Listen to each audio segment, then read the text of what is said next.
Hello everyone and welcome to this Aurora theme tutorial. In this video, I'll show you how to easily set up Aurora's product siblings block. This block allows you to link and display individual products as variants within one centralized product listing. To set this up, we'll use meta objects and product meta fields. So let's get started. As a first step, we're going to prepare our product database. That's why we are in the product section of the Shopify admin. We recommend you give the same name to all the products that you want to link in the same siblings group. So in our case, it's women's sneakers, and the name should also feature the characteristic by which we are distinguishing the products. In our case, it's the color. Now let's take a look at the product details.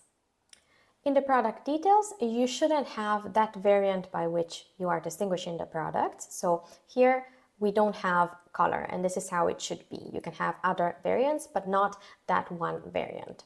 Now let's go create our meta object. We'll go to settings, custom data, and then we're going to click add definition. We're going to name our definition, and next we're going to add a field. We'll go to references, reference, and select product. We're going to name our field.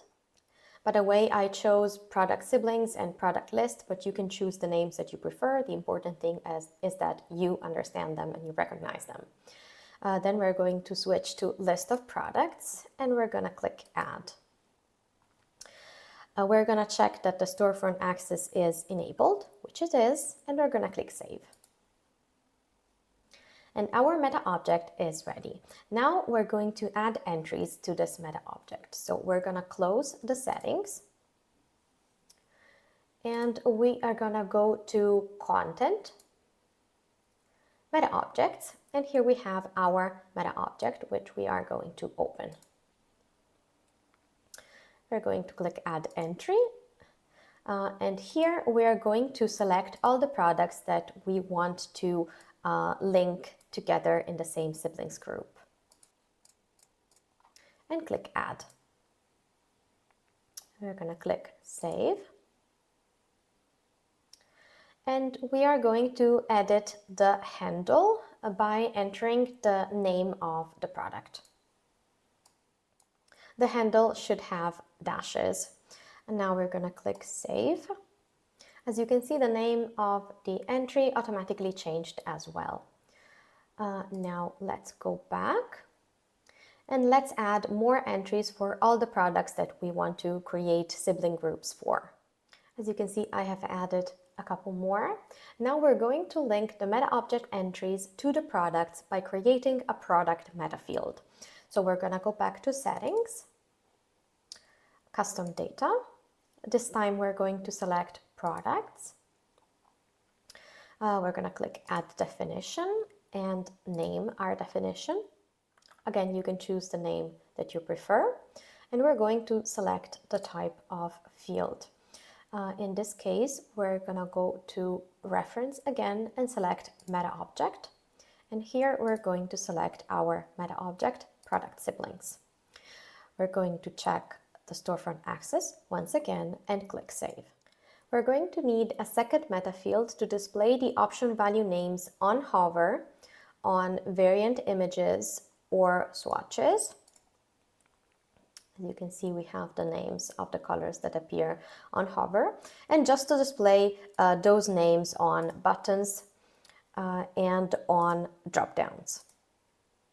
Here we have our drop down with our option value names. Let's create our second product meta field for the option value label. We're going to click add definition again, and we're going to name it.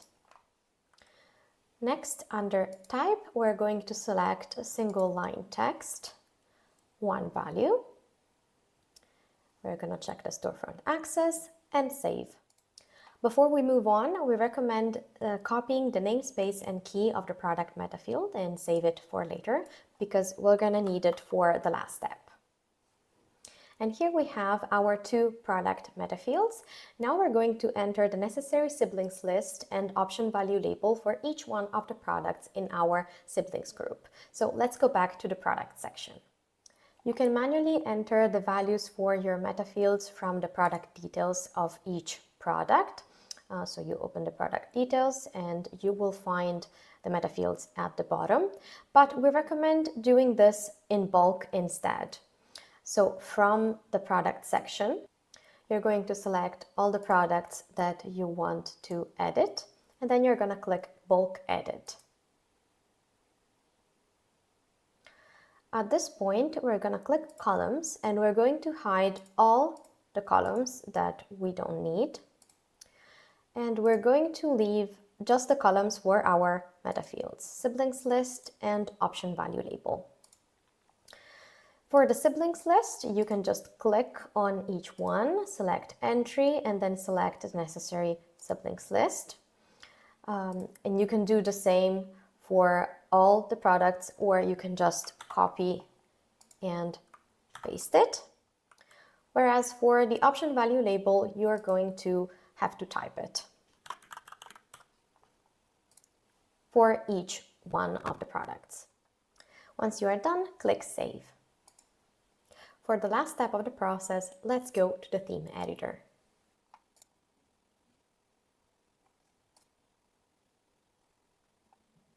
Let's open the product page. We're now going to add the product siblings block to the product information section.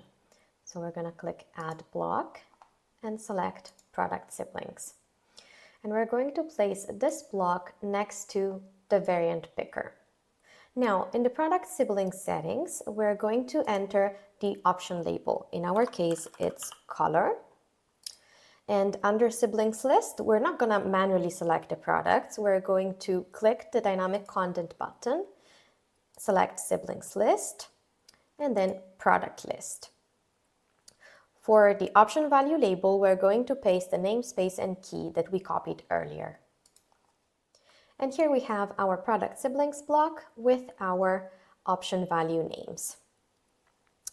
Now, if you want to display swatches instead of variant images, and you have non-standard colors that your browser does not recognize, or for example, patterns, you're going to have to set your custom colors and patterns here.